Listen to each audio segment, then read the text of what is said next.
राधे राधे। हम अपने आगे के सीटेड नोट्स डिस्कशन स्टार्ट करते हैं। तो पॉइंट नंबर 2 है writing problem. Children also commit mistakes while writing. The mistake in writing are as follows.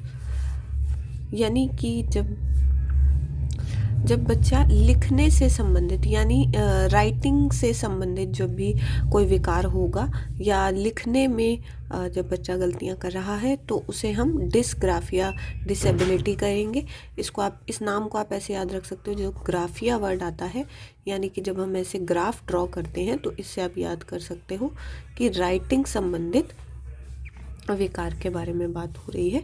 जैसे बच्चे से कहा गया, एग्जाम्पल के लिए बता रहे हैं कि दा लिखें तो वो TEH लिख रहा है, या वॉज लिखें तो SAW लिख रहा है, तो इसे हम कहेंगे लिखने से संबंधित विकार।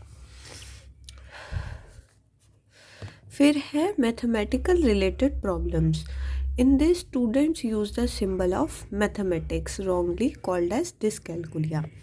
यानी कि जब बच्चा मैथ्स से रिलेटेड जो सिंबल्स होते हैं उनको गलत तरह से उपयोग करे, यानी जो डायरेक्शन उसको दी गई है उस तरह से यूज़ ना कर पाए, तो उसे हम डिसकैलकुलिया कहते हैं। फॉर एग्ज़ाम्पल, प्लस करने के लिए बोला गया है तो वह मल्टीप्लाई कर रहा है, या माइनस करने के लिए बोला गया है तो डिवाइड कर रहा है। तो इसे जब मैथमेटिकल रिलेटेड प्रॉब्लम्स होंगी तो उसे हम डिसकैलकुलिया कहेंगे। नेक्स्ट है मौखिक यानी वर्बल।